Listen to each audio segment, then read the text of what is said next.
Hello everyone, welcome back to my YouTube channel GS by Priyanka. और आज के इस वीडियो में हम डिस्कस करेंगे 4 अगस्त शिफ्ट 2 के सीएचएसएल के जीके पेपर का सोल्यूशन।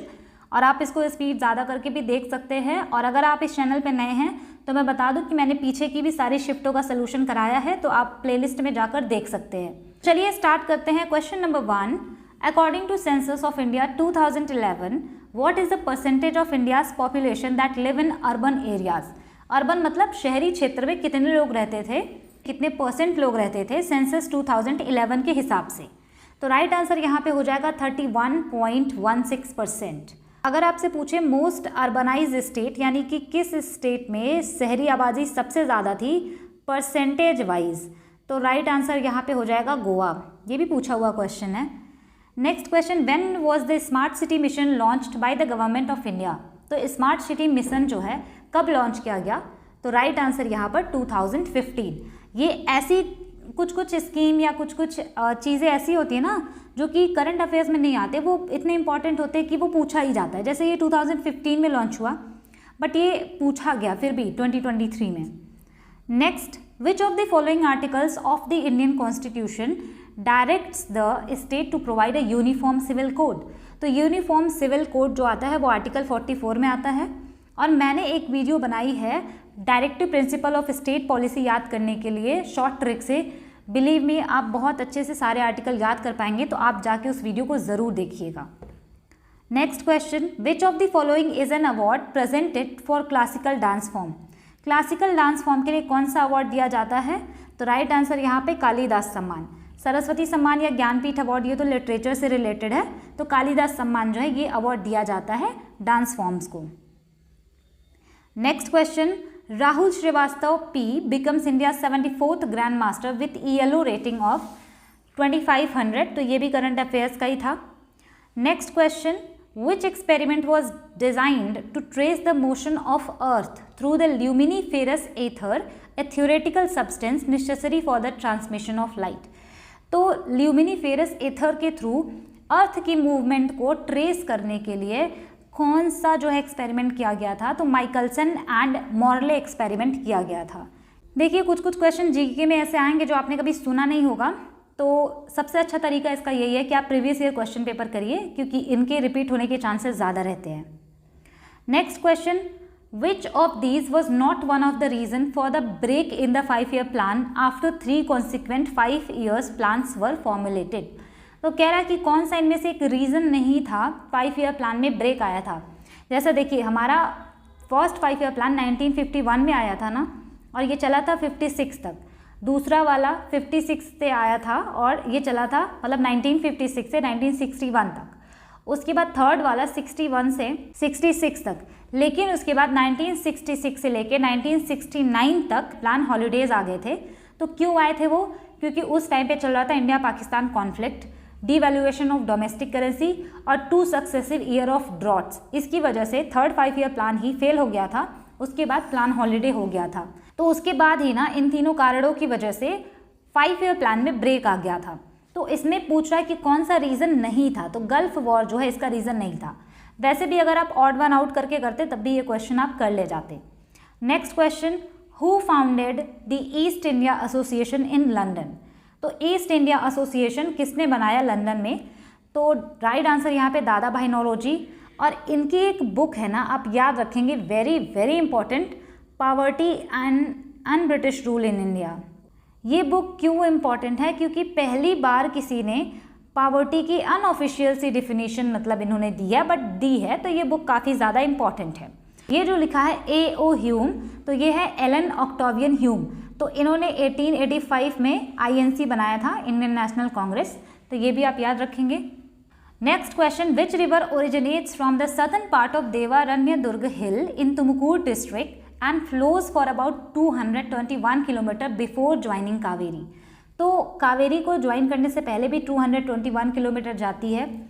तो ये तुमकुर डिस्ट्रिक्ट से निकलती है। तो कौन सी रिवर है, तो राइट आंसर यहाँ पे था Simsa river. Next question, which of the following is an incorrect statement concerning public goods.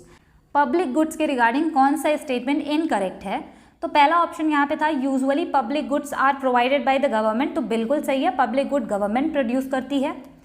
Next है consumption of public goods by people is rivalries in nature. तो ये बिल्कुल गलत है, क्योंकि कंजम्पशन आप करिए या कोई भी करे, कंजम्पशन पे कोई फ़र्क नहीं पड़ता।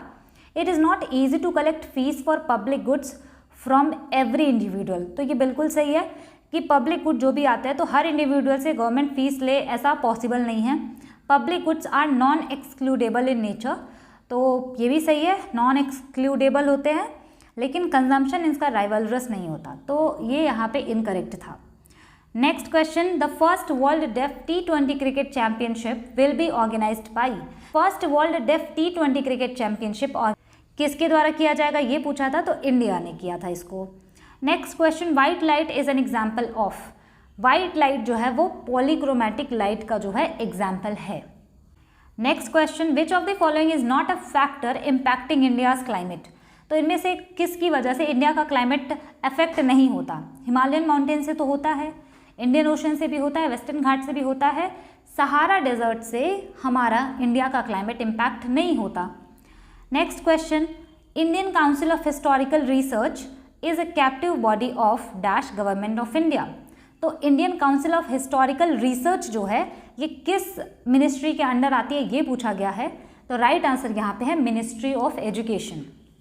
Next question, who among the following Indian music composer won the Oscar award in the year 2023। तो MM कीरवानी जिन्होंने नाटू नाटू सॉन्ग लिखा है RRR मूवी से, तो इन्होंने जीता था ऑस्कर अवार्ड 2023 में। तो ये भी बहुत न्यूज़ में चल रहा था उस टाइम, करंट अफेयर्स का है ये। Next question, calculate the NNP in crores eight market price from the given data. तो ये अगर आपको फॉर्मूला पता होगा तभी आप कर पाएंगे। तो सबसे पहले आप फॉर्मूला लिख लीजिए, NNP at market price is equal to NDP at factor cost plus net indirect tax, net indirect tax plus करते हैं NFIA। NFIA का मतलब नेट इनकम फ्रॉम एब्रॉड। तो अब बस आपको इस फॉर्मूले में रखना है NDP एट फैक्टर कॉस्ट कितना है 1,25,250, नेट इनडायरेक्ट टैक्स कितना है 18,120, और यहाँ पे जो नेट इनकम फ्रॉम एब्रॉड है ये माइनस में है, तो आप यहाँ पे माइनस साइन के साथ लेंगे 581। तो अगर आप इसका कैलकुलेशन करेंगे तो राइट आंसर आएगा ये 1,42,789। तो ये फॉर्मूला काफ़ी इंपॉर्टेंट है, इसको आप लिख लीजिएगा। Next question, which of the following is not a political philosophy of the Indian constitution. तो इसमें से पॉलिटिकल फिलॉसफी इंडियन कॉन्स्टिट्यूशन की कौन सी नहीं थी। Sensitive for the historically disadvantage group, तो वहाँ बिल्कुल सही है क्योंकि उनको ध्यान में रख के बहुत सारे रूल्स वगैरह बनाए गए हैं। ओपन टू कम्युनिटी वैल्यूज़, ये भी सही है। Sensitive to the needs of religious and linguistic minorities, इनके लिए भी कॉन्स्टिट्यूशन में राइट्स वगैरह दिए गए हैं, माइनॉरिटीज़ के लिए भी। तो non committed to building a common national identity, ये जो है पॉलिटिकल फिलॉसफी नहीं है, बाकी सारी चीज़ें तो हैं। Next question, the constitution scheduled caste and scheduled tribes orders amendment bill 2022 is applicable to. तो ये जो बिल पास हुआ था SC/NST ऑर्डर्स एक्ट या बिल 2022, ये यूपी में पास हुआ था, उत्तर प्रदेश में। और ये पहले जो शिफ्ट आया था उसमें पूछा गया था कि इसके थ्रू किसको जो है ST का स्टेटस दिया गया था, तो गोंड को। तो ये काफ़ी इंपॉर्टेंट है यूपी से, ये कम से कम 2-3 बार तो पूछा ही गया होगा। Next question, which of the following folk dance is primarily associated with Rajasthan. तो राजस्थान का जो है वो है गैर डांस। हिम्सा आप बताएंगे कहाँ का फोक डांस है, हमने पहली वाली शिफ्ट में किया है।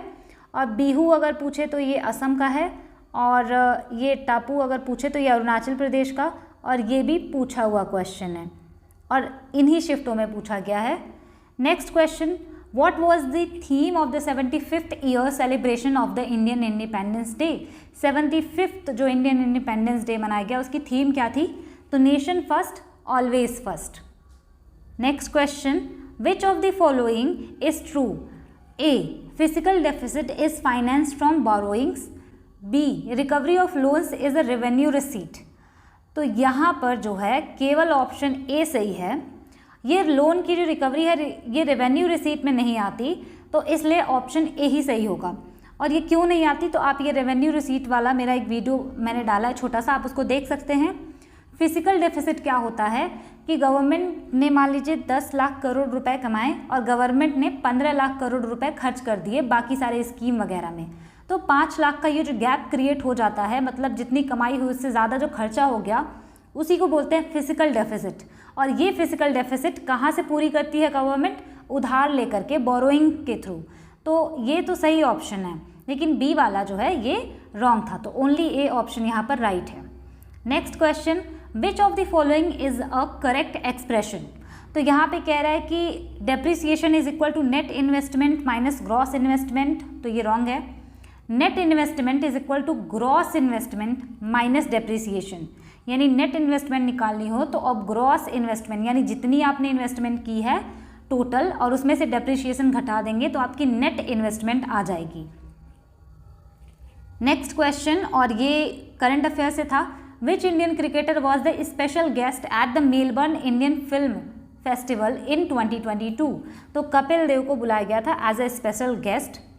Next question, Ghiyasuddin Balban introduce the customs of सिजदा एंड पैबोस as normal forms of salutations to the king as a part of dash etiquette। तो सिजदा और पैबोस कहाँ पर फॉलो होता था? कोर्ट में। और सिजदा और पैबोस का मतलब था कि किंग के फीट को किस करना है और सिजदा का मतलब उनको झुककर सलाम करना, तो ये सारी चीज़ें बलबन लेकर के आया था। Next and last, an excessive amount of cadmium in the human body causes. तो अगर कैडमियम बहुत ज़्यादा हो जाता है आपकी बॉडी में या ह्यूमन बॉडी में तो उससे इटाई डिजीज़ होता है, और अगर मरकरी का अमाउंट बहुत ज़्यादा हो जाए बॉडी में तो मिनीमाटा डिजीज़ होता है। और यहाँ से आप ये भी याद रखेंगे, अगर आर्सेनिक आपकी बॉडी में बहुत ज़्यादा हो जाता है तो ब्लैक फुट डिजीज़ हो जाती है, और अगर नाइट्रेट बहुत ज़्यादा हो जाता है बॉडी में तब होता है blue baby syndrome. Blue baby syndrome disease हो जाती है।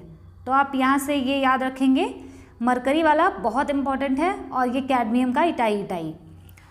तो ये सारे जो शिफ्ट के सोल्यूशन मैं बना रही हूँ तो ये सब रिवीजन पर्पस के लिए। आई होप आपने बेसिक पहले किया होगा और एग्ज़ाम भी काफ़ी पास में है, तो रिवीजन के लिए ये वीडियोज़ आपके लिए काफ़ी हेल्पफुल होंगी। Thanks for watching, stay tuned, keep learning.